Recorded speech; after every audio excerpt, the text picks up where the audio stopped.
Good evening. For those who don't know me, my name is Patrick McCauley. As a member of the advisory committee for the Institute for Religion and Science at Chestnut Hill College, I would like to welcome you to tonight's Zoom event. A particularly warm welcome to the many who are here for the first time. The Institute for Religion and Science was established 13 years ago to promote a constructive engagement of religion, spirituality with science and technology, and to encourage a dialogue that is interfaith, multi-science, and civil. To this end, we sponsor lectures, a reading circle, and other events. Do check our website for resources, particularly for past videos and for our blog. Also, be sure to sign up for our mailing list to help you stay aware of upcoming programs. I will now pass this off to Michelle Frankel, who will introduce our speaker for tonight.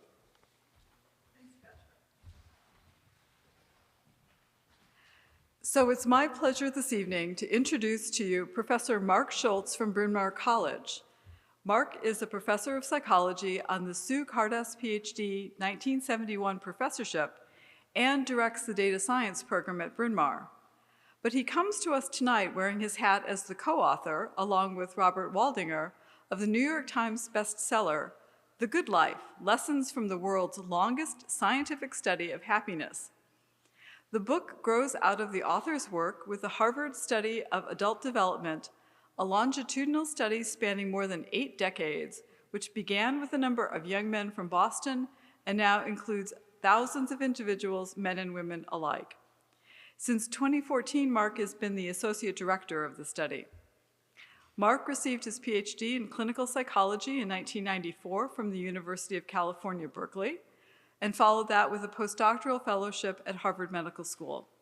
Mark joined the faculty at Bryn Mawr in 1997. He studies emotion and stress processes and the effects of relationships on mental and physical well-being, exploring basic questions about the dynamics of emotion processes and the ways in which they affect and are affected by relationships and life transitions, such as marriage. Mark's work has been supported by the National Institute on Aging, the National Institute for Mental Health, as well as many foundations. In addition to writing The Good Life, he is the author of dozens of peer-reviewed articles and book chapters. You can also find his writing in the wider world, including the Wall Street Journal and the Atlantic.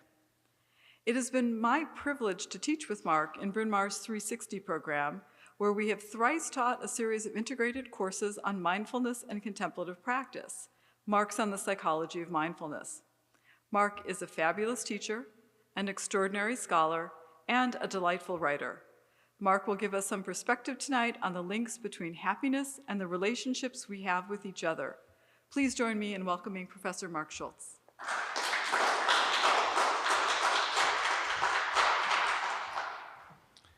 Thank you. I'm really delighted to be with you this evening, both people in person, and I have to remember we have folks on Zoom too. I'm really excited to talk to you today about this study. I want to start by thanking Kathy Duffy for reaching out and inviting me. This is my second visit here. So I'm delighted to be back. We were trying to remember how long ago it was. I think it's about a decade since my last visit. And thank you, Michelle, for that lovely introduction as well. Michelle, as many of you know from this community, is an incredible teacher. So she's also an incredible colleague. So it's a pleasure to be with you tonight. I'm going to talk about our study and some of the themes in our book, and I'm going to do that in the same way that we do in the book, which is I'm going to give you some science. After all, this is the Institute for Science and Religion. And that's the sort of middle part. I'm going to try and ease into it with some stories, and I'm going to try and tell some stories about the science as well. And I'll squeeze in a little bit of ancient and some modern wisdom as well along the way. I'm going to start by telling you a story about these two young men who were born in the early 1920s, John Marsden and Leo DeMarco. They were part of the study that Michelle alluded to that I will talk more about. John Marsden grew up in Ohio. He was born into a family that became wealthy when he was young. They succeeded in business. It was clothing business that they were in. And they considered themselves outsiders in the town that they were in. They were kind of new to wealth, and they all felt like outsiders, including John. John grew up as a good student, but felt like he was teased a lot in school. In fact, he describes being bullied until he hit adolescence when he became a big guy. And some of the teasing stopped because he became a little intimidating to others. He was always in his head and knew it. So when he thought about his future, he was particularly concerned about finding an occupation in which he could think and do the things he liked to do with his brain, but might not involve having to interact with others because he was less comfortable in that sphere. He went on to Harvard. He was a good student in high school, went on to Harvard. He was a philosophy major at Harvard. Made a decision early on not to pursue his family's business and to pursue his own path. World War II broke out when he was in college, and he volunteered, as did most of the participants in the study, to serve in the war. He flunked his medical exam, so he ended up serving stateside during the war. He excelled at Harvard. As I suggested, he was a very good student. He applied and got into the University of Chicago, which at the time, as is now, is one of the nation's top law schools. He excelled at Chicago. Really enjoyed it more than Harvard. Harvard he felt was very constraining, too many rules and regulations and prescribed courses. He really enjoyed his time at Chicago. During that time, he told the study that he wasn't going to marry for a while. He wanted to become established in his career. He went on to work for a leading law firm. He also did some teaching at the University of Chicago and consulting for the federal government. Highly successful career. And he married at 34, which for this cohort was quite late. Leo DeMarco grew up in an upper middle class family in Vermont. It was a very close family. It was a religious family, although Leo went to church when he was a kid. He said he didn't really believe in most of that stuff and wasn't particularly religious as he got older. He was an okay student, but in high school got inspired by an English teacher and became a really good student. He was also a track star, and he went on to Harvard. He was really interested in literature and history. He was a history major, but he was particularly interested in writing. He had a dream of becoming a writer for his career. He was an incredibly reflective and observant person, and he frequently wrote down what he saw happening around him. When the war broke out, he volunteered. He passed his medical exam, and he served in the Navy in the Pacific Theater in combat for several years during the war.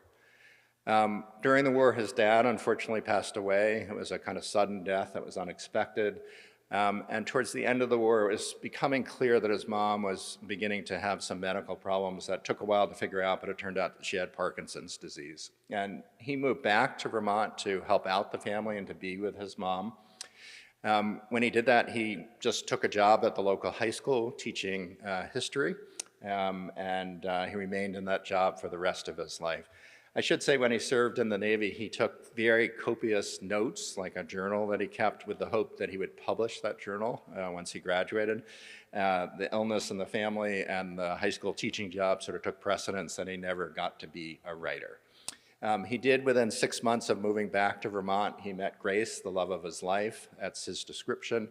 And they remained married until Leo passed away late in life. So I want to talk a little bit about the origins of this study. It began as 2 studies in the late 1930s. And both of those studies were focused on human thriving. So instead of the typical focus on pathology or disease, these were 2 studies that were interested in what leads to people flourishing in different circumstances, very different circumstances. And I always like to pause to note, it was a peculiar time to think about human flourishing. This was the end of the Depression. It was the eve of World War II. Fascism was in the air. People were worried about the future of the planet in a different way than we worry about now. But these 2 studies began in 1938. 724 original participants. 2/3 of those participants came from inner city neighborhoods of Boston. These were Boston's poorest neighborhoods, so these were kids growing up in incredible disadvantage, facing real challenges in daily life. They were adolescents when they began the study. Most of their families had emigrated to the United States from countries that were either they were fleeing poverty or oppression in those countries. Most of them lived in tenement buildings. More than half of them didn't have running water in their tenement buildings. So very poor circumstances. John and Leo came from a different cohort. The remaining 1/3 were 4 consecutive classes of men from Harvard College were invited to participate in a study, again focused on human thriving, though in very different circumstances. Not all of these participants were privileged. Many of them were on aid. I think about 50% were receiving financial aid. John and Leo happened to come from privileged families, but they certainly had privileges that the inner city boys were not enjoying. Their perch in life was quite different. All 724 of these young men were followed across their entire lives, followed very closely, as I'll talk about soon. So young adulthood, middle adult, late age, right to the end of their life. Almost all the original participants have died at this point. Along the way, we expanded the sample, so the original sample was all male. Wives of the original participants had been participating in the study really for the last 40 years or so, but for that first 20 years, it was informally. When Bob Waldinger and I became part of the study, we invited them formally to become part of the study. Since I teach at Bryn Mawr College, I always feel obligated to say what they told us, which was it was about time that they were part of the study. We're now studying more than 1,300 of their children. There are a few remarkable things about this study. One is that close to 90% of the people that began the study in the 1930s continued that study until their death, which is remarkable for a longitudinal study. And more than 2/3 of the children of the original participants are now participating, which is also extraordinary. So how did the study work? The study from its very beginning was really interested in trying to get inside people's heads and understand what their experience was like, what they viewed as their challenges in life, their excitement. So the beginning of the study, there were extensive interviews with all 724 young men or adolescents. There were visits to the homes, interviews with the parents, observations of the interactions between the parents and the children. There were medical exams of all the participants, and there were very careful measurements taken of their bodies as well, which I'll talk about in just a second. Questionnaires over the next 80, we're now in the 86th year, about to be 87 years of the study. Questionnaires about every 2 years, and these were lengthy questionnaires. Some of the traditional questionnaires psychologists asked at the time and continue to ask, but also open-ended questions, and they would feel free to write lots of feedback for us, like you're asking the wrong questions, or here's a better way to ask this, or here's what I really meant after I circled 3. So there's a lot of qualitative material in these records as well, in addition to the interviews. Medical records regularly about every 5 years, and interviews about every 10 years over the length of the study. Last 21 years or so since Bob and I are involved, more modern techniques like brain scans. We collect blood so we understand a little bit about how their immune system is functioning, how genes are being expressed, inflammatory patterns in their bodies. We bring them into the lab and observe them very carefully under what we think are interesting circumstances. So one is we stress them out. The best stressor to give people is to ask them to imagine they're talking in front of a room full of people. We also give them difficult math tests with a lot of pressure. Hurry up, let's get the answer. And we see how their bodies react and how quickly they can calm themselves after they get stressed out. We also observe them interacting with their partners and other ways of trying to understand how they're functioning both relationally with others and also how they're feeling inside as well. We're interested in. There are a few big lessons. This is a study, again, it's gone on for over 86 years, hundreds of scientific papers. I think our book is the 16th book that was published with data from the study.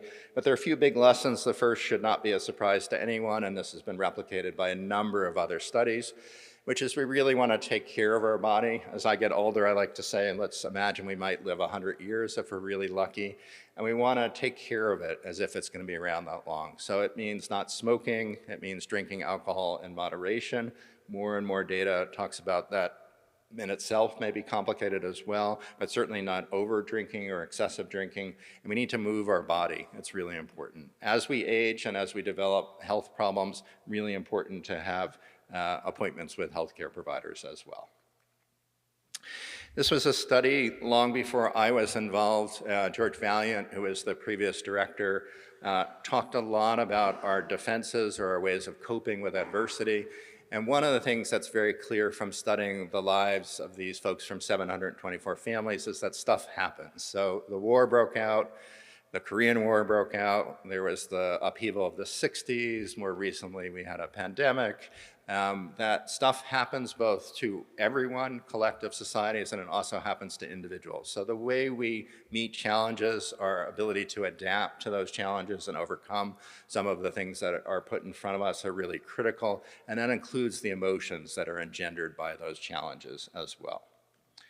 And then the last bucket that I want to talk about are social factors matter, and I'm going to talk about them in two ways. One example soon, and then I'll come back to them. And relationships matter, and that's the core of what I'm going to focus on for the rest of the talk. So this is one piece of science snuck in early. It's a simple figure with the college men in red, and in purple are the inner city boys or men. And on the horizontal axis is their age, and on the y-axis or vertical axis is the percent of the sample that had either died or had sufficient difficulties in independent living that they were classified as disabled at that point. And I'll bring your attention just to age 65. By that point, there's a 30% differential between the college sample and the inner city sample. It's quite a dramatic difference. I can put it a different way. On average, the inner city sample lives 10 fewer years than the college sample does. These are old data. These were people born in the teens and 20s here. But that persists if we look at the difference in life expectancy today in the United States between college educated and non-educated. It's about 8 years, that difference. So huge disparities that have to do with socioeconomic background. It's not just education, it's a complex of factors related to that. About 5 years ago, maybe a little longer, Bob and I stepped back and we said, we're getting old. Do we want to keep writing in journals for academics? And is that what we want to do with the rest of our life? And Bob in particular was interested in trying to take some of what we were learning and see if there was a lesson or set of lessons that we could bring to a larger audience. So we did what most scientists might do. We tried to look at what kind of findings we have. What's the sort of signal in those findings? And there was a kind of complex of findings around relationships. I want to share with you some of the headlines that we were thinking about. If you're trying to predict how people are doing physically and emotionally in their 80s, not in the 1980s, but when they're in their 8th century or 9th century of life, the best predictor is their relationship satisfaction at midlife. It's not their cholesterol level. It's not whether they came from the inner city or they were privileged enough to go to Harvard. It's not how successful they were in their jobs. The best predictor is their relationship with their partners in their 50s. If we're interested in trying to understand how they're doing in late life in terms of their intimate partner and navigating some of the challenges of late life intimacy, particularly as we have more physical needs and perhaps grow more dependent on our partners, a strong predictor were those ratings that were done in the 1930s. This is just remarkable when they went into those homes at the beginning of the study and rated how warm the parents were with the kids, how consistent they were, and how structuring they were in those relationships. Those ratings predicted the quality of late life intimacy. They also predicted how well people coped with challenges in midlife, which I suggested is really important as well. This is a finding true from many other studies besides ours. We happen to follow people very closely over an 8-day period. We asked them a lot of questions about what they were doing and how they were feeling at different points during the day. And it's clear that on days when people spend more time with others, they're happier. And then the last one I'll highlight is kind of a look towards where the future of research is going. Those ratings we made of the quality of late life relationships actually predict how well people do on cognitive tasks 3 and 5 years later. So we ask people memory questions and things that get more difficult as we age. People who were in better quality intimate relationships, particularly women, showed less declines in their memory across that 3 to 5 year period, which is a kind of suggestion that there may be something protective for our brains about relationships. So let's go back and revisit John and Leo. They were followed across their life. This is now when they're 42 years old in 1967. Favorite part of the job, John says, creative parts of the job. He's working in a law firm. The research, he liked to do the research and the writing. His least favorite, he didn't say people, but he came pretty close. He said pushing paper, and he said the bureaucrats that run this place. I don't like them. Leo, teaching history, teaching generally the students. I'd hate to give up more courses. Leo was so successful, he was being asked more and more to take on administrative roles, and he resisted doing those. Things he doesn't like, there are a few academics in the audience grading exams. Can't imagine why he says that. 1975, they're age 50. John is earning, not surprisingly, 3 times what Leo is. The only surprise is that nowadays that would be even bigger, that discrepancy. Series of true-false questions. Life has more pain than pleasure. John, true. Leo, false. I often feel starved for affection. John, true.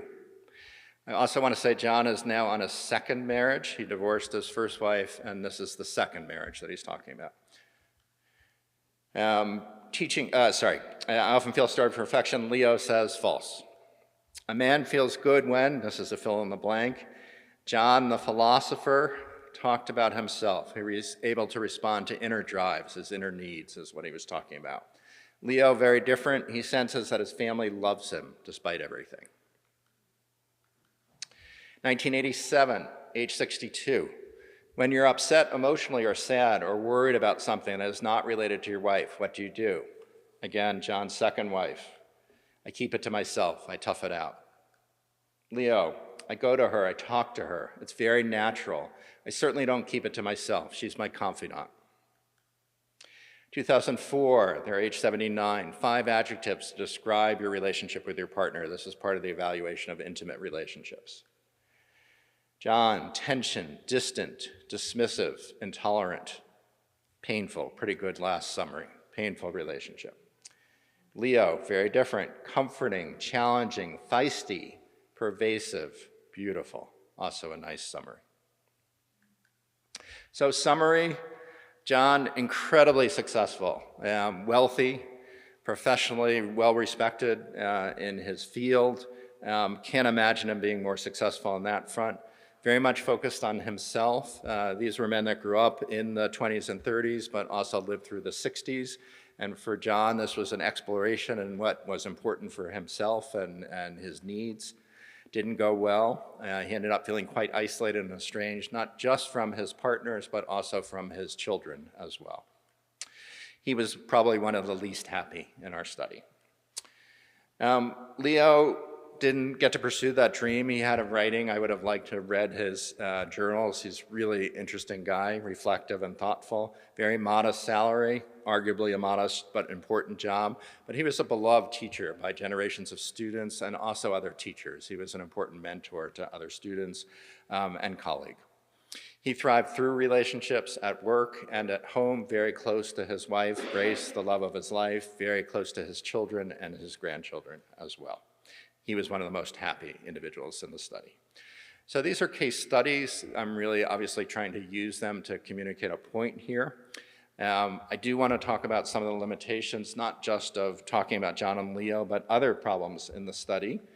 There were these measurements that were done of all the participants at the very beginning, all 724 of them. The first set of measurements were very careful classification of their body types, and this was the nicer part of it into endomorphs and mesomorphs and ectomorphs. There was a belief that body types dictated your personality that was quite prevalent at the time and affected how adaptive you might be, particularly under stress and challenges. The less polite part of this is there was also a lot of discussions about Aryan-looking bodies or Germanic-looking bodies. There was a lot of emphasis on femininity and masculinity, so there was a lot of work done around what they looked like on the outside. They also took very careful measurements of their brains, their skulls, not their brains, their skulls, although they did EEGs, which is incredible back then in the 30s. They did that, and we have those records. But they also took measurements on the outside, their skulls, and there was an interest in different shapes of the brain and different contours of the brain, again, how that might influence personality. These are ideas that have never proved to have any validity in psychology and modern science, but this was a kind of curious detour. The study was also all male at the very beginning. I kind of love and hate this title. This is the first book, and the first book was about the Harvard study, not about the whole study. So great title, What People Are. I really like that title, but the problem was that this was Harvard students. It wasn't people. really. And the subtitle was A Study of Normal Young Men. And we all know that if you were wanting to study normal young men, you wouldn't start with a sample of Harvard men during that period. So these were some of the issues around the study. Bob and I thought still important findings here. And the way that you deal with this in science is you look for replication. That science is about replicating findings across samples, across methods. So in the Good Life, we're really interested in robust findings that were replicated widely, regardless of the methods, regardless of whether the study started in the 30s or in the 2020s, across culture, ancestry, and gender. So the findings I'm going to talk about are generally replicated across cultures and these kinds of divides. I'll even talk about studies of studies where we're talking about hundreds of thousands of people from all around the world. Animated by the kinds of stories that I've started to tell you, a little bit of wisdom sprinkled here and there. And the book also includes a lot of suggestions for how we might all live a kind of more fulfilling and happy life. And I'll end this talk, after I depress you with our current state, I will end this talk with what I hope is some uplifting ideas about how we can live a happier and healthier life. So after Bob and I realized there's a theme there, maybe there are things that we can talk about in a book that would be of interest to people, we had to figure out what it was the key message. And scientists don't like saying things in short, simple sentences. But here's what we came up with, and I feel so good about this. 6 years later, I think we did a good job. Good relationships keep us happier and healthier throughout the lifespan. It's as simple as that. If you need to go, now's the time to go. That's all you need to know. I'm going to unpack this a lot, so I want to start by noting that it's all kinds of relationships. I highlighted intimate relationships in the examples, but it's all kinds, and I'll make that clear in a second. And I'm going to focus in the next few slides mainly on the healthier part, because I think that's the more surprising piece, that our relationships might have some impact on our physical health. It's not surprising that the moments when we're happiest, we might be with people that we care about. So I promised a little bit of wisdom, so here's some ancient and modern wisdom. I'm going to start with some Buddhism. Ananda, who is one of the disciples to the Buddha, I've realized that half of the path to the holy life, this is in conversation with the Buddha, I realized that half of the path to the holy life is made of good friendships. The Buddha responded, no, Ananda, friends are not half of the holy life, they are all of the holy life. Emily Dickinson, modern wisdom. We had a discussion about Amherst and Mount Holyoke. Emily Dickinson is the poet of Amherst. My friends are my estate. Forgive me than the avarice to hoard them. I love that quote. Proverbs, a happy heart is good medicine, and a cheerful mind works healing, but a broken spirit dries up the bones. So for an amateur like me, this is about mind and body, and you'll see some evidence of research on mind and body here. That's a sign we're going to the science. Okay, so I want to start with a wound healing study, and there are going to be a sequence of things I'm going to tell you. Psychologists do bad things to people sometimes, and this is one of the things they did. They took a little piece of skin off of people's forearms, the inside of their forearms. It's a punch biopsy. The piece is the size of like a pencil eraser. And they were interested in watching how long it took for those wounds to heal. They took pictures every day, like the pictures you see here, and on average, those wounds took about 4 weeks or so to heal. People who were in relationships that were filled with tension, these are marital relationships filled with tension or dissatisfaction, on average took about a week longer for those wounds to heal.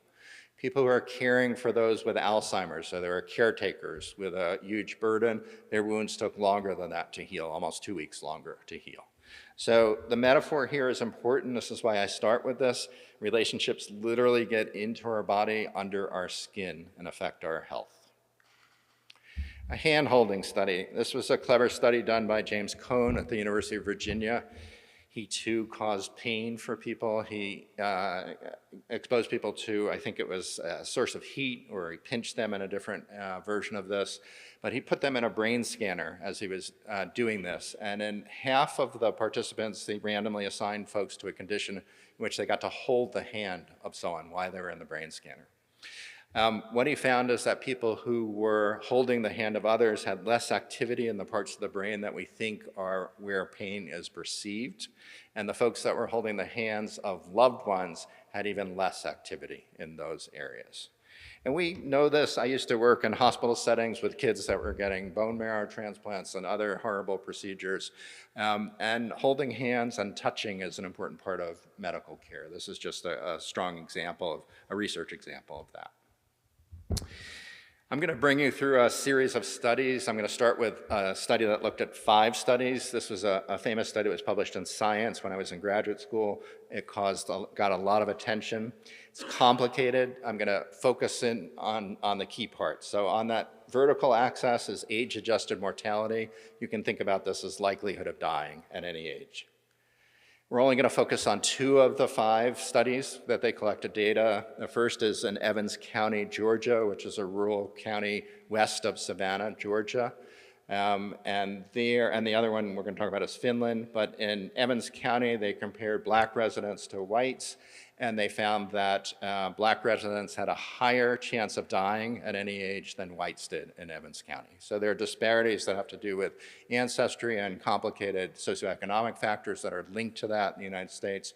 And those 2 groups didn't compare to growing up in Eastern Finland. At any age, you were likely to live longer in Eastern Finland. Another way of saying that is that people live longer lives in Eastern Finland than in Evans County, Georgia. But that's not the critical part. There are all sorts of disparities, and you can again look at these 5 samples on that vertical axis. The key part is when we look at social integration on the horizontal axis. So these are indicators of connection to others, asked in a variety of different ways. Do you have people in your life who can support you when you have challenges? Are you happy with your friends? Do you have friends? How many friends do you have? Asked differently across these different studies. They all show essentially a downward trend there, which we can summarize by saying that people who are more socially connected have less risk of dying at any age. Doesn't matter where they live, where they came from. This is consistent across those 5 studies. 5 studies, someone's going to say, not a big deal. Okay, 148 studies, 308,000 participants all around the world. If I asked you strongest predictors of death, you would come up with many of these. I'll start at the bottom, hypertension, this is high blood pressure, and then obesity is a risk factor. The width of those orange bars gives you an idea of what the risk is for premature death. Moving up higher, physical mobility, physical activity is important. Alcohol consumption, this is abstinence versus excessive drinking, so it's an extreme. And then at the top is smoking. It's the best predictor of premature dying. What's missing are all the data on social connections. Again, asked lots and lots of different ways. And if you look at the width of those bars, they're at least as wide generally as smoking and probably twice or 3 times that of obesity. So no matter how you ask the question, do you live with someone? Are there people in your neighborhood that care about you or know who you are? Doesn't matter how you ask the question, there's a link with better physical functioning, less disease, and less likely to die at an early age. So here's the part where I promised you I was going to bring you down a little bit. This is the part that to me gets depressing. So that's neat knowledge, right? We want to lean into relationships. Why am I up here talking about this? Because there's signs that we're having trouble with this. So I'm going to go through some data that I think is depressing. If you look at Google searches, here's what you find. People are going online to ask the question, how do I meet people? How do I meet new people? Where do I make new friends? I feel lonely. This is data right up to 2024. So across the pandemic, these trends continue to go up post-pandemic. Really good study. The Bureau of Labor Statistics every year does a time use study. It's an extraordinary study. They get very detailed portraits of how people spend their time in the United States. This is representative samples, really good data. I'm going to make this a little simpler by just showing you that the 5 things that I have the blue arrow going down, those are all various indicators of social engagement, how much time we're spending with others. This is from 2003 to 2019, so this is pre-pandemic. It got worse during the pandemic. That trend that was going down continues to go down, not as steeply as it did during the pandemic. The only one that goes up, the orange one, is social isolation, has increased.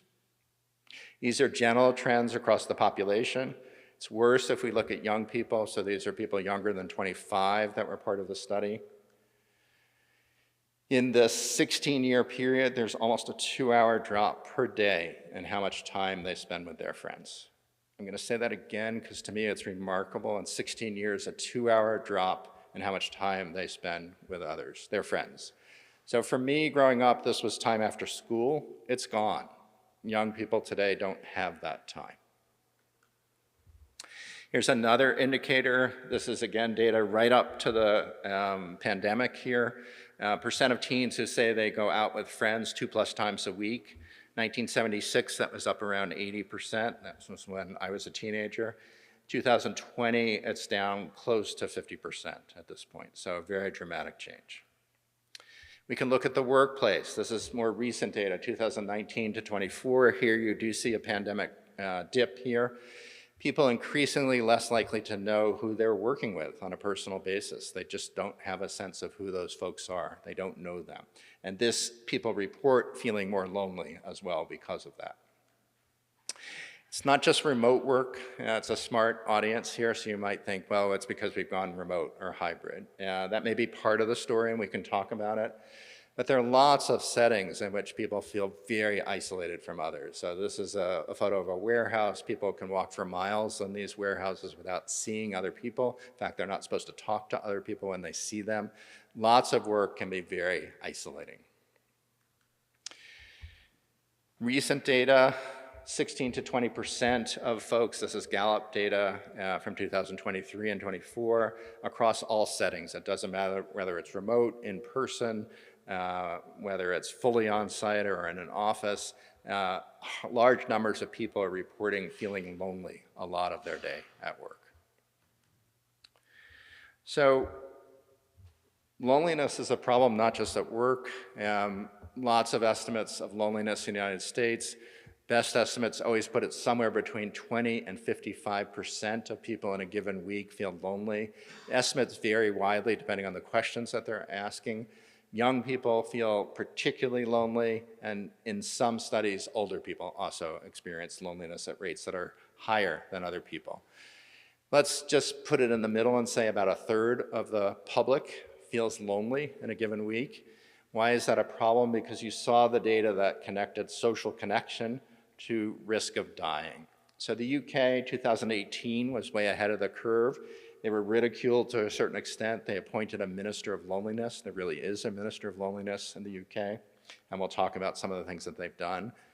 The US has caught up. In May 2023, Vivek Murthy, who's an incredible Surgeon General, issued a public health advisory, which is the top advisory that the Surgeon General can make, about a crisis in connection in the United States, and he's been very active working on these issues.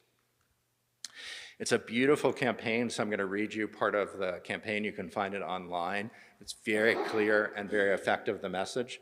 What if there is something in our everyday lives that can transform our whole health and well-being? Something that can decrease the risk of developing and worsening heart disease, anxiety, high blood pressure, dementia, depression, diabetes. It exists. It's something that needs to be cared for and nurtured like a garden by all of us. It can create healthier, more prosperous, and resilient communities. That something is called social connection. So this is the Surgeon General. Remember, when I was young, the big report was smoking causes cancer. There was a huge discussion about whether we had the scientific evidence to decide this. Think about how far we've come as a society to recognize something as perhaps more difficult to measure and to quantify that is connected to these physical health outcomes. Okay. So I want to talk a little bit in my closing time before we open up for discussion and the tradition of breakout rooms here. I'm going to talk a little bit about things that we can do to live a better life.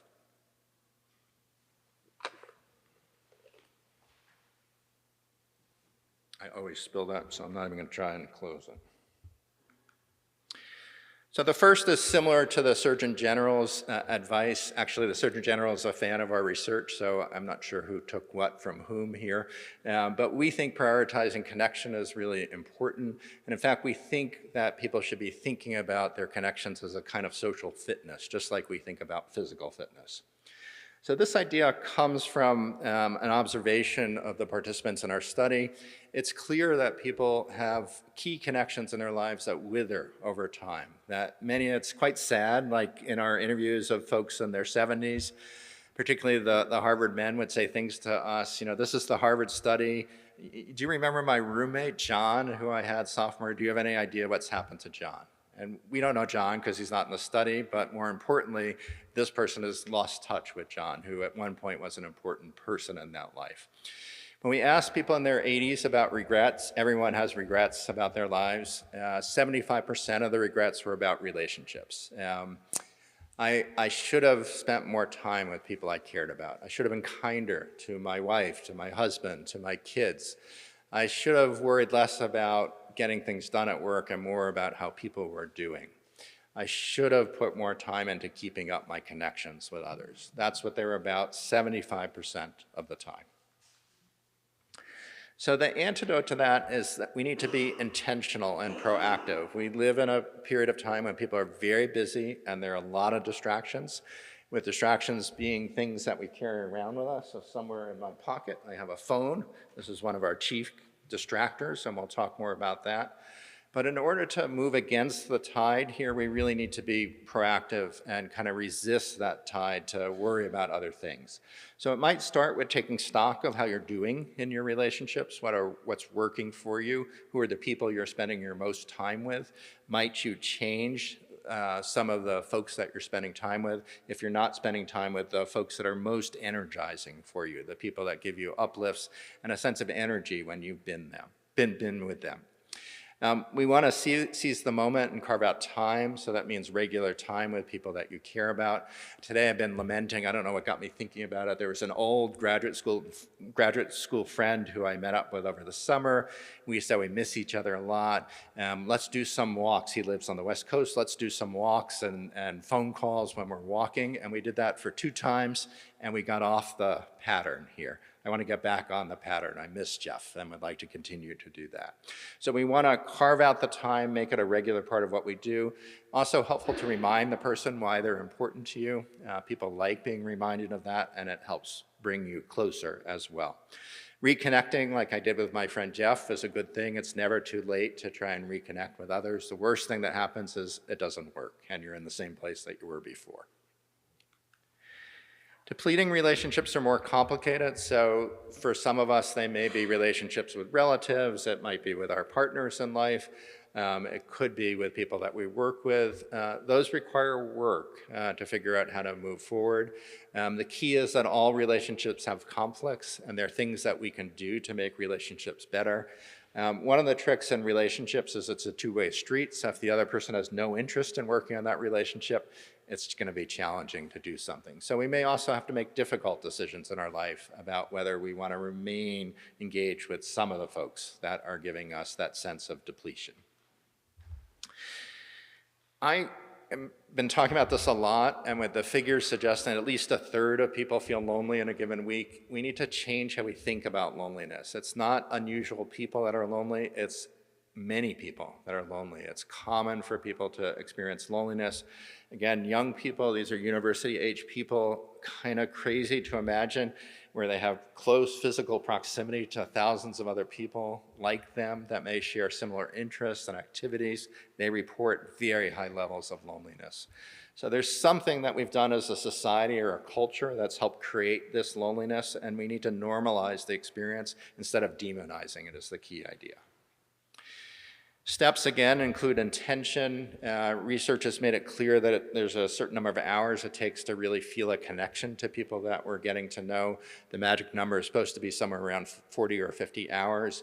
Those connections tend to deepen when we do things side by side with others in activity. Typically, we begin to reveal more and more of ourselves, intimate aspects of ourselves over time, and it's that repeated contact that helps us make connections with people.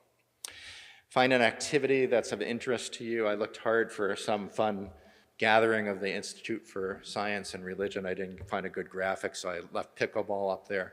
One of the great things about pickleball is that there's a lot of downtime and it's pretty social, and that's one of the secrets of why people like pickleball. Volunteering is great. You can kill 2 birds with 1 stone. You can give meaning to your life, help others, and also improve your connections with others. When Bob and I wrote the book, one of the more interesting things that we started to think a lot about are the terms that we use when we talk about attention and presence. we give people our attention. We pay attention. We spend time with others. Those are monetary terms that we talk about that suggest that these things may be really important resources, and yet we give them away a lot. On average, adults are spending 10 to 12 hours a day on screens. Some of that is at work, but a lot of that is outside of work, scrolling through things on phones. So we're giving up our attention to others, and those companies, of course, are making lots of money on the attention that we give them. So we need to think about attention as a precious resource and think hard about where we lavish it. And I'm going to make the argument that we want to lavish it on an important priority, our social fitness, which is connecting with others. So it means showing up, making that time to be there, and when you're there, being present. And this is something really important. It's true for all of us. I talk about this a lot with my students. Just being in class isn't enough. You also need to be there and open to listening and being present. When I teach, one of the things I do is I come to class early. I talk to them, actually. But another thing I'm doing is being in the room and getting ready to teach. I taught with Michelle for years, and I know Michelle does the same thing. She has to be there in order to be a good instructor. We all have pretty basic needs. It's about being seen and heard and understood, and that's what we want. And to do that, we need to be curious. So we need to be present, attentive, and curious about people's experience. So that means asking questions, letting people know that we're hearing about their experience, and maybe it's different than ours, and that's okay too, that we're learning from that and acknowledging that those differences exist. Really important to think about ways to combat some things that take us away from being able to do those connections and to be present. So stress makes it very hard to be present and attentive to others. So we all need to learn how to manage stress. There may be things that organizations can do to make our lives easier and less filled with stress, but learning how to cope with stress is really important. Technology is a big distractor. So one of the things that's been interesting to me, I knew when I wrote the book and started talking about it, I would hear people talk about their children as being on their phones all the time. What I didn't anticipate, and it's taken this form a lot, a young couple that's just had a precious grandchild, the parents come to visit their grandchild, and they're on their phones when they're visiting, and the young parents can't believe their parents can't put the phones down for a certain amount of time. This is a problem that we have across the lifespan. People have become fully distracted by it. Phones also enable people to get out of conversations that they don't want to be in, so they're also tools for people that are perhaps shy or worried about conversations. So we have to learn how to navigate that challenge. This is the last cruel thing psychologists do to people. This was a great study done in Chicago. People mostly commuting on the elevated train or the L, some took the bus. These psychologists grabbed people before they got on the train. They said, how are you feeling? Series of questions about emotions, their feelings in the moment. What do you usually do on the train? And this is particularly important because it's in Chicago, right? The friendliest Midwest city of Chicago. What do you do on the train? Well, I kind of zone out. I sleep, I listen to music, sometimes I listen to a podcast, someone who wrote a book, occasionally I'll read something, but probably not. Sometimes I try and do work. Do you ever talk to people? Oh no, I don't do that. Why not? Because they wouldn't be interested in what I'd have to say. It wouldn't be very productive. I just don't do it because I don't want to be intrusive or feel like people aren't interested in what I'm doing. People literally sounded like they were in high school and people weren't going to like them, is what it sounded like. The cruel thing psychologists did, half of you randomly are assigned to talk to strangers, the other half get to do what you usually do. They caught them at the end of their commute and asked them again, how are you feeling? The people who talked to strangers, their mood improved. They described feeling more energized. Here's the kicker. How productive was the commute? The people who talked to strangers said the commute was more productive than the people who tried to do work. What does that mean? Because we don't all take a train to work. It means maybe we talk to the people who serve us coffee in the morning, or the person who sets up the audio for a Zoom call, or cleans the office that we're in, or delivers our mail. That when people have those conversations, they generally experience a kind of uplift in their life. It's energizing. In fact, I hear stories of people telling their partners, you'll never guess, I spoke to the guy who serves me coffee. I've been getting served coffee by the person for a year. I've never had a conversation. This is the excited voice. I just can't believe it. And they're still talking about it the next day to their partner. I can't wait to go back there now. So Chicago's one place. This is a study that's been replicated in other cities. I spent some time in Switzerland. I've talked to people in Switzerland about this study. They say, well, you know, you lived here. In Switzerland, we never talk to strangers. Well, in the United States, there are lots of prescriptions against talking to strangers. So some of you may recognize this popular commercial. This is Dr. Rick on the left of the screen, who is coaching middle-aged people who are starting to act like their parents. And this particular poor gentleman in the middle is committing the sin of talking to strangers in the elevator. And Rick is saying, you know, tisk, tisk, we don't do that. So all societies have some prescriptions against it. People have told me, they yell out in the middle of my talk, they'll say stranger danger, right? That we have all sorts of worries about what it's like to talk to strangers. So the trick is figuring out ways to overcome that. Not all circumstances are unsafe. I get the concerns about safety, but there are also benefits to this as well. There's another important thing to highlight from the study. When you ask people what's going to be good for them in terms of their emotional health, they say not talking to strangers. And it turns out it's an uplift. So those decisions you make Friday night when you're tired and your partner says, let's go to the party, and you say, I don't know that I really want to go. Sometimes when you go, you feel better. Not always, but sometimes when you go, you feel better. One of the things they did in the UK are these things called chatty benches. I love this example. So picture a park and there's a bench. You walked around for a while, you're tired. You sit on the bench, someone comes sits next to you. You kind of nod at them. That's what we do in the United States. Do you talk to them or not? There's that awkwardness of whether they're open to communication or not. So in the UK, what they did to combat loneliness is that they painted some of these benches a gaudy yellow color or some other colors. I think some of them are purple as well.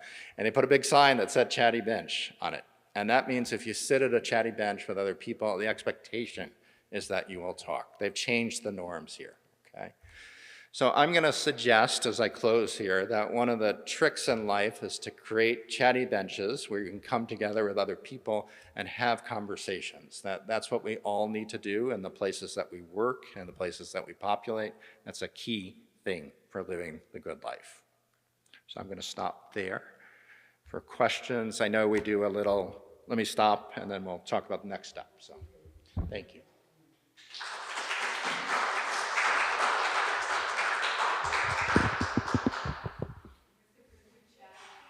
We're going to do chatty things. Do you want to come up and explain to everyone?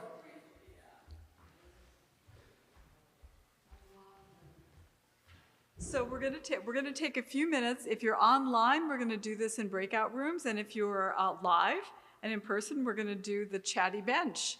So you should gather in a group of 4 to 5 people. And this is your chance to sort of talk about what you heard, wonder what questions you might have, and then we'll all come back together again and ask Mark some questions and have some more conversation. So talk to each other. It's good for your health. So we're getting ready for people to come back from the breakout rooms as well. So the people who are on Zoom. Let me see if I can get everyone's attention back. All right. So Kathy, are you going to do the monitor from Zoom? Okay. So we're going to do monitor from Zoom as well. So do we have questions for Professor Schultz that people would like to ask? What did you talk about on the chatty benches? Questions, comments? We have Zoom, folks. That's the... Oh, I'm sorry. Yeah. So, curious about the happiness hypothesis, right? Like, how does hereditary or DNA play into how we quantify and qualify happiness? Just wanted to get your opinion with that.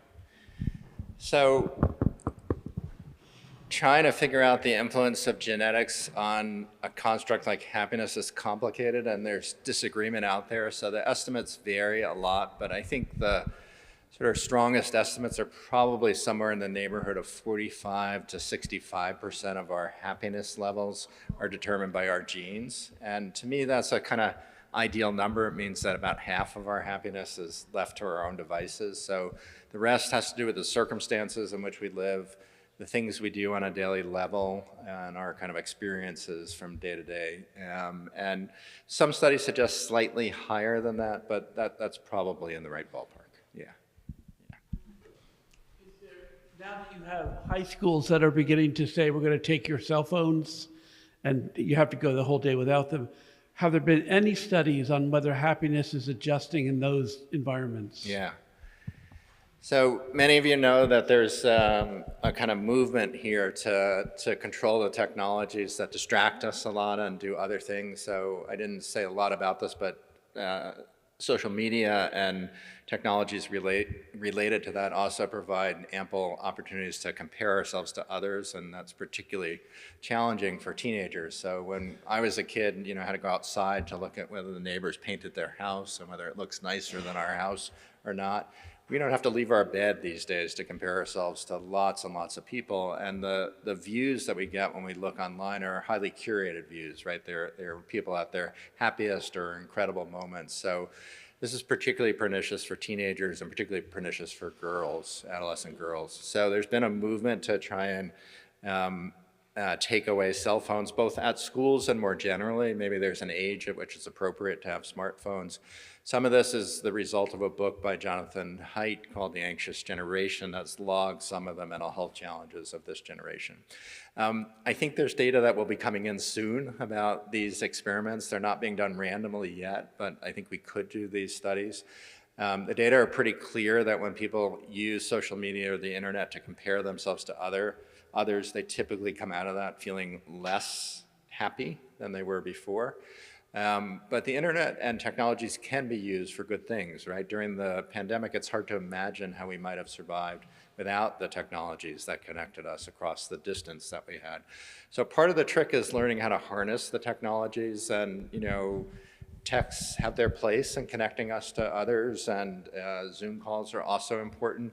But it's also clear, this is some of our own research and other research, that the less lifelike the technology is, so text as compared to phones, phones compared to video, and video compared to real life, we feel less connected to others, the less lifelike those interactions are.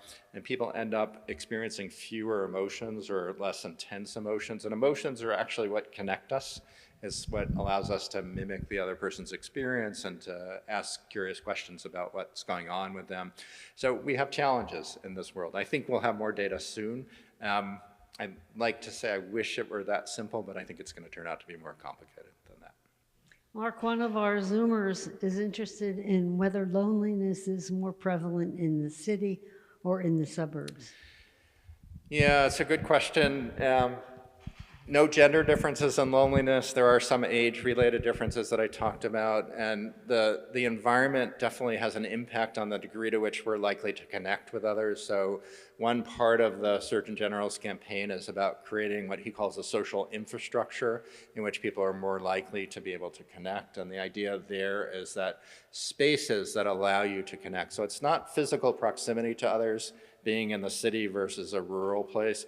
It's really the spaces that encourage connection. So the best example I like to give is, we have incredible gardens in this area of Pennsylvania, some of the most beautiful gardens in the country. And they're great to go to those gardens and to be with other people and to see other people, but you often don't interact with those other people when you're there. In a community garden, though, you're working side by side with other people, and it's not that hard to say, gee, your roses look beautiful, mine are dying. What are you doing that's different than what I'm doing? So I think the trick is not so much how many people are in one place. Again, college students feel quite lonely. That's the analogy to a city. It's really the circumstances in which people are coming together and the manner in which they come together.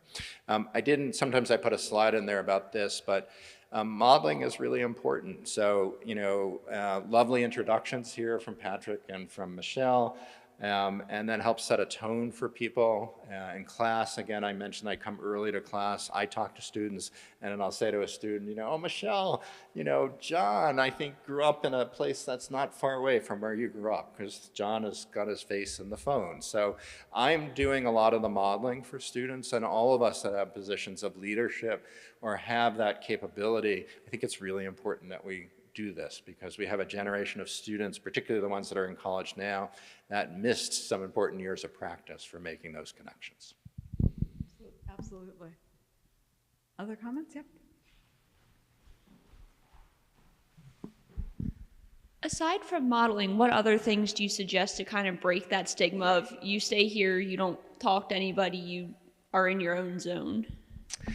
So I think, part of it starts with a kind of recognition that we all have that same voice in our head. It doesn't matter how outgoing we are or how introverted, that voice tells us that people aren't going to be that interested in us, or that there's a danger here, that I might sort of get myself in a position that's sort of hard to change. So some of the people in the Chicago study said it was like they were going to be on a transcontinental flight, is what they were imagining. They don't want to start a conversation because then they wouldn't know how to end it 20 minutes later, right? They wouldn't know how to end it. So we go through this in our heads about the potential benefits and the risks that are connected with making connections to others, and we tend to err on the side of self-preservation, which is we avoid the threat that may come when we engage with others. So it's being brave enough to quiet that voice down, saying, what's the worst that could happen? Waste 5 minutes or 20 minutes, it wouldn't be so bad. So I think that's the first part. And then it's often recognizing that it's typically less about us, so we're all worried about how we do in conversation with others, and more about being interested in other people. That's what promotes connection. So I think for a lot of people, knowing that helps them get out of the mindset that they need to be entertaining and be engaging in a way that keeps people in a conversation. Really, the way to keep people engaged is by expressing interest and curiosity about them. Other questions? So this one is Another Zoom question. another Zoom, yes. You said Zoomies before. That Zoomies, yeah. So this this woman wants to know if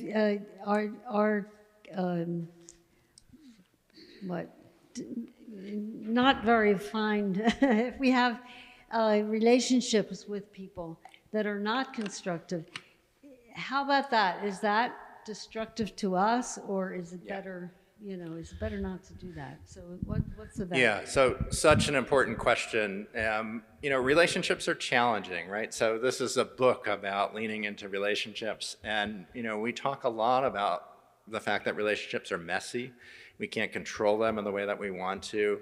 People are inevitably disappointed in relationships, disappointed with others. No relationship is perfect across all of one's life. So relationships are challenging. So we need to start there and recognize that there are things that we can do and not be surprised when we have those challenges in relationships.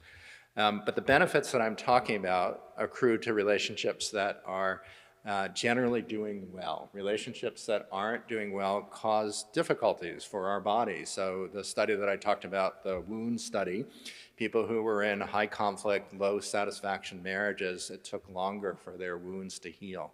People who don't have people they can confide in, or people who know them, have a pattern of expression of their genes that makes them more vulnerable to disease, that makes them more vulnerable to viral and bacterial infections, and it makes their inflammatory pattern stronger. There's greater levels of inflammation. So we have to figure out ways to manage those relationships. Sometimes there are things that we can do. I'm a pretty loyal, this is a place where my co-author and I sometimes disagree. I'm a pretty loyal guy and optimistic, and I think there are lots of things we can do in almost all relationships. But I also think it's important, this is Bob talking more than me, it's really important to recognize that there are limits to relationships as well. Some people are mistreated or abused in relationships, and those are relationships that we may need to end. That they may not be savable. So those are very personal decisions, difficult to make, but yeah, not all relationships are good for us. Another question from the audience here? Sure. Thank you. Was there any link with faith formation, faith practice, and happiness? Yeah, so the previous director of the study, George Valiant, really interested in this, and he continued after he stepped down to study this question. Our study is a bit of an outlier. It doesn't really show a connection between religious practice or spirituality, a sense of spirituality, and happiness, that those folks aren't better off than the others in terms of emotional well-being. But if you look generally at the literature, there's a small advantage. These are correlational studies, so I don't want to make it causal, but there's a small advantage. Folks who are part of a religious community, practice religion, or report greater belief in something spiritual are generally happier than others. Again, it's a small difference. There are lots of interpretations of that, and I think the interpretation that I lean towards, maybe not surprising, has to do with connections with others. So one possibility is that going to church or temple or any sort of religious setting, a friend's meeting house regularly, you're part of a community. It's where you share your challenges, you share your joys. Even the practice of praying with others, doing something ritually with others, people tend to feel good when they do things in unison with others in that a moment. So there are lots of potential advantages to being part of that community that are relationally based.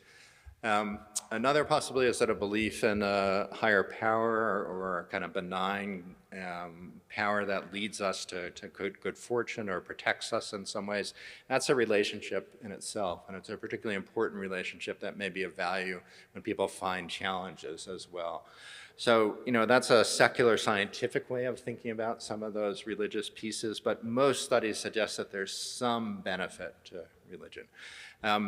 This is an institute that talks about science, so really important to say, we would never assign people randomly to be religious or not, or to practice certain religions or others. So I think the jury is out about why it is, but it does suggest there's some benefits conferred by being religious.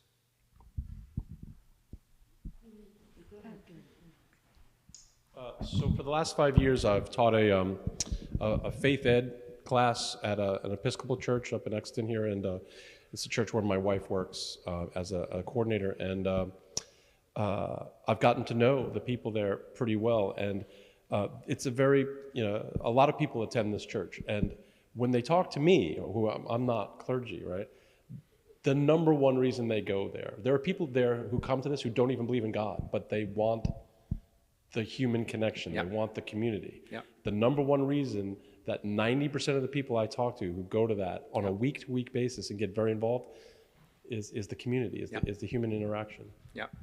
And I think, it's such an important idea to share because religious formal attendance at, whatever services of any denomination have gone down incredibly. They went down dramatically for good reason during the pandemic, and they didn't recover. So this is an incredible challenge to faith-based institutions, what to do about that. Students are pretty clear, when I talk to students, I teach classes where I'll present some of these data. That slide where I talked about, the difference between my childhood and their childhood, they're spending less time with friends.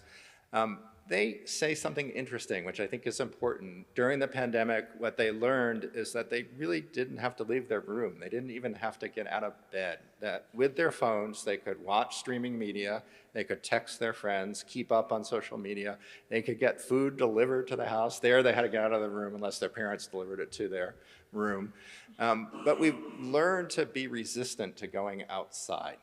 So I was talking with Michelle about going to the movies. I don't go back to the movies at the rate I did before the pandemic.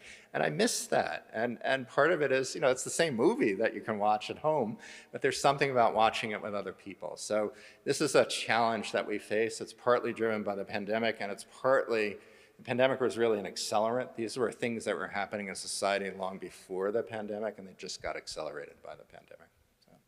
Very quick, I wonder if it would be possible, given that, a Surgeon General talking about this, could social interaction be a prescription?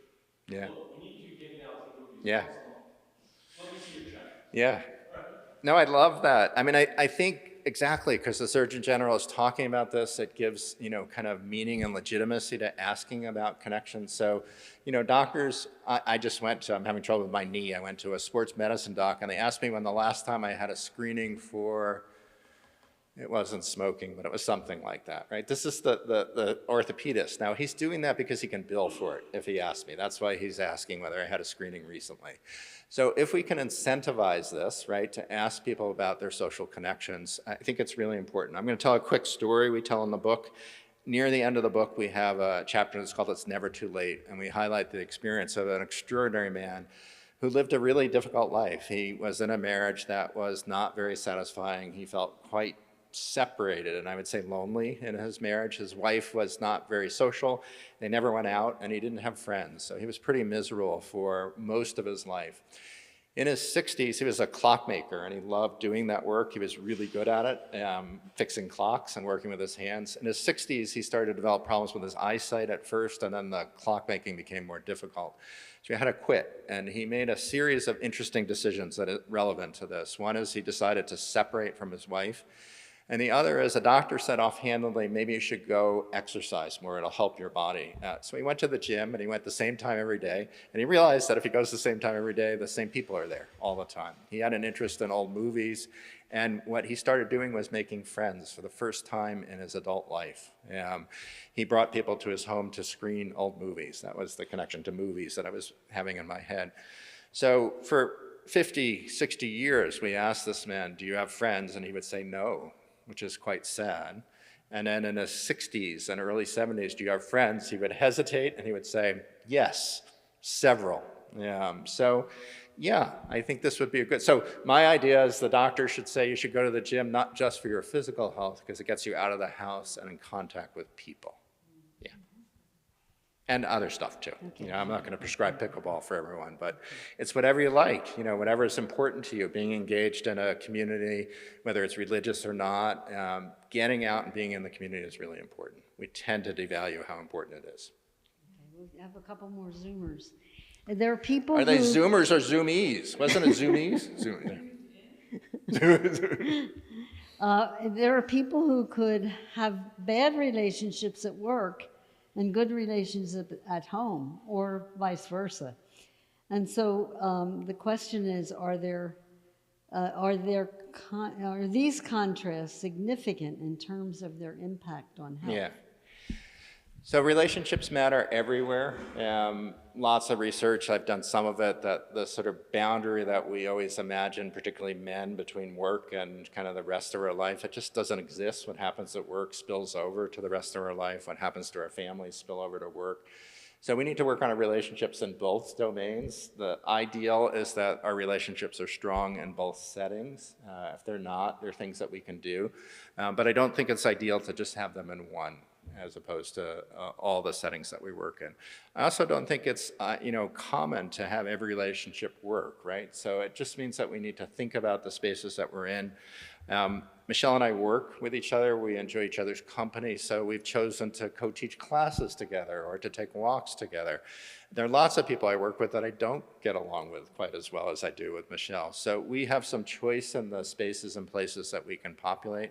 I also tell people, I tell students this particularly, you know, this is like a secret that Bob and I figured out some time ago, that when we make commitments, we think hard about the people that we're working with, that we want to spend time with people that we're going to enjoy their time, the time with them. And that means they're pleasant, they're engaging, maybe they're playful, and they're interesting as well. However that may, whatever that might mean to you. So I make some work decisions based on what I imagine these folks might be like to work with. And I think that's not a bad thing to prioritize. And here's one more. What do you suggest for a spouse who must spend most of their time taking care of a spouse who has dementia? Yeah. So one of the most difficult things to do, right, I gave you one hint of the data, and there's lots of other data there, that it's an incredibly stressful thing. So, you know, we haven't talked a lot about why it is that relationships are so important. I've just tried to make the case scientifically, but if you think about it, relationships give us lots of things in life, but perhaps one of the most important is that they help us navigate challenges in life. So if you're in a situation where you're taking care of a partner, so many feelings to deal with, so many challenges. So my suggestion is for folks in that situation, finding support outside of the relationship with their partner is really critical. There are lots of communities of caretakers these days. The attempt is to provide some support and camaraderie as they're dealing with these challenges. It's not just dealing with the emotional challenges, they're practical things that people have to figure out. And fortunately, many people have figured out how to do some of the challenges that we face. So leaning into your connections when we're under stress turns out to be one of the major advantages that relationships confer on us. So I would say accessing people outside of that relationship, really, really critical. Any more questions? Let's thank Professor Schultz one more time. And thank you, Mark, so much for the Thank you. Thank you, it was a pleasure. And I want to thank you too, Mark. Thank you for coming back a second time. We'll try not to make it 10 years the next time. Thank you. Thank you all for coming too. It's wonderful. You had a good chance to put into practice what you've heard. And so come back again, all right? Thank you.